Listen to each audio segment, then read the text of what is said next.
The morning sun rose slowly over the green hills, painting the sky with golden light.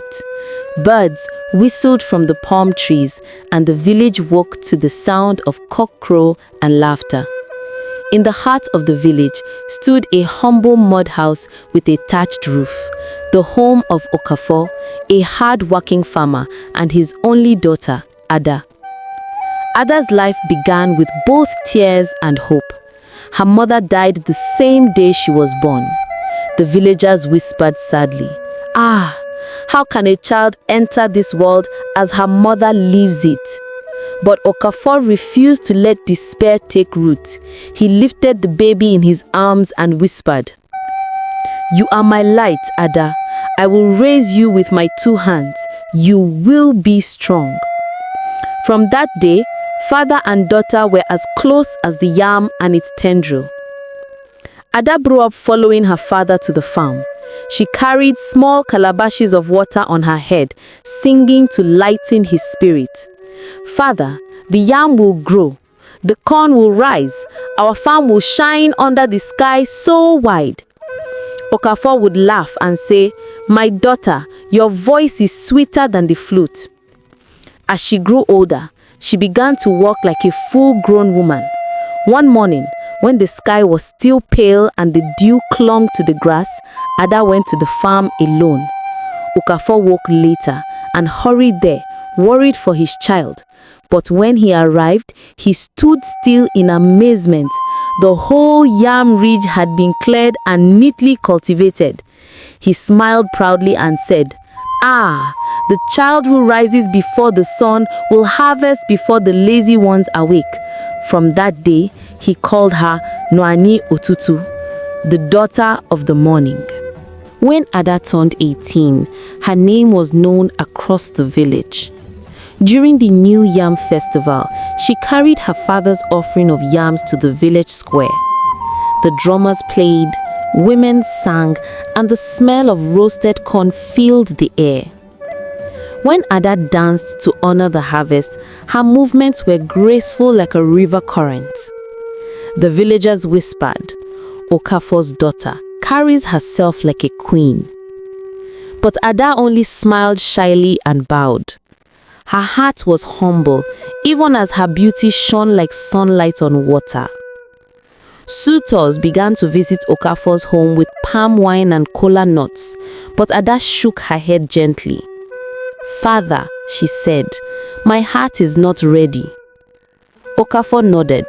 "When the heart is ready, the drum will sound." One market day, Destiny walked in, tall, calm, and dressed in white linen. His name was Richard, a businessman from the city.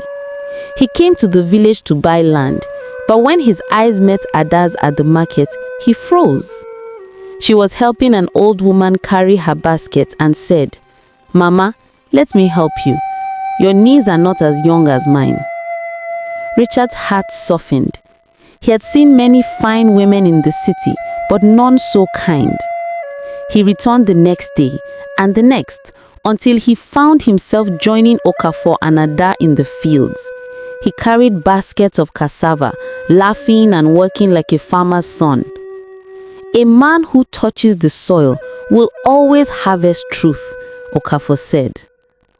That evening, as the sun dipped low, Richard said to Ada, "Your kindness shines brighter than gold. Walk with me in this life." Ada's heart fluttered. Her heart had finally spoken. Their wedding filled the hills with drums, laughter, and joy. In the city, Ada's life began like a dream, but 3 years passed and no cry of a baby was heard. Richard's mother mocked her. 3 years and no child. Are you here to eat my son's wealth?" His sisters joined in the cruelty. Ada wept in silence, her laughter replaced by sorrow. Then came a letter from her father. "My daughter, come home.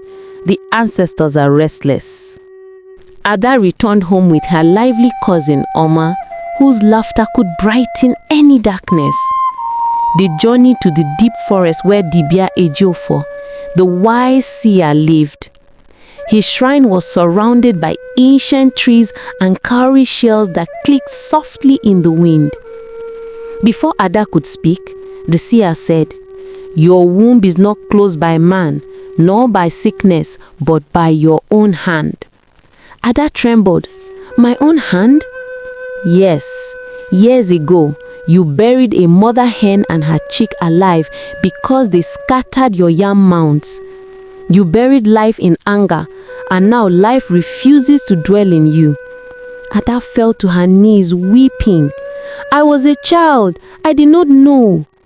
"The earth knows no child," said Dibia Ejiofor. "But mercy still walks the land. Return to that soil, honor what you buried with peace, and your womb shall open." Before performing the ritual, Ada went to River Nuri at dawn. The mist floated on the surface like white cloth. She knelt at the water's edge and prayed, "Mother of waters, forgive my anger. Wash away my guilt."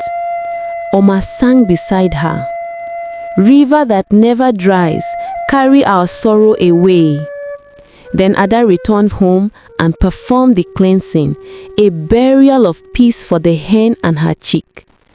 Drums rolled, women ululated, and Ada danced through her tears, singing, "Forgive me, mother hen. Forgive me, little chick. I buried you with anger. I return you with peace." That night, she slept peacefully for the first time in years. Back in the city, a month later, Ada began to feel changes in her body. The doctor smiled and said, "Madam, congratulations, you are with child." Richard wept and said, "My love, you have given me the greatest gift."